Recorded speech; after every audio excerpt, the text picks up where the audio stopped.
السلام عليكم، امس عليكم بكل خير.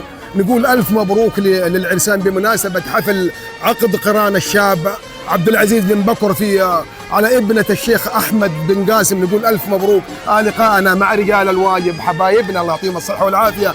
استاذ عادل او المهندس عادل، المناسبه السعيده هذه وش تقول للعريس وش تقول لحبيب الكل احمد قاسم؟ اول شيء اول حاجه الله ان شاء الله يوفقهم ويديهم حياه سعيده ان شاء الله وعقبال الباقيين الله يعطيك الصحة والعافية. حبيبي حبيبي عادل، الله يبارك فيك. اخوي ادريس امس عليك بكل خير.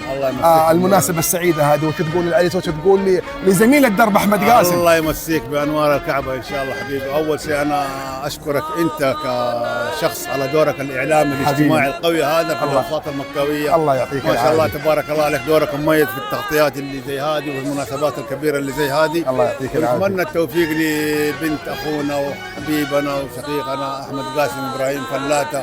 الله يوفق العرسان ان شاء الله وعقبال باقي الابناء والبنات يا رب العالمين. امين يا رب. الله يسعدكم بعيالكم، يسعدكم بغواليكم يا رب العالمين. تسلموا بارك الله فيكم، بيض الله وجيهكم حبايب قلبي. الله يعطيكم العافيه. يا مرحبا حبيبنا.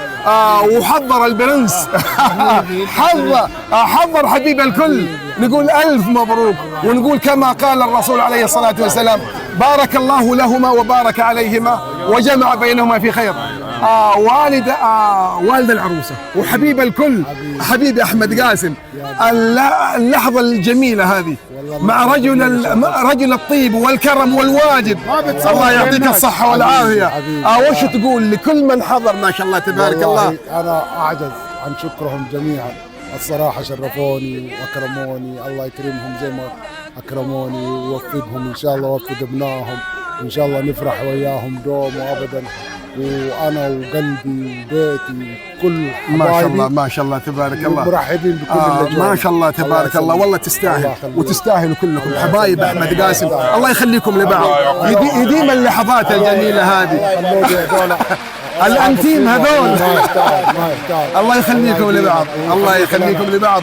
وشاكر ومقدر لكم، بيض الله وجيهكم على الدقائق الحلوه هذه مع الناس الحلوه اللي قلوبها احلى. شكرا بارك الله فيكم. الله يعطيكم العافيه. الله يبارك فيكم.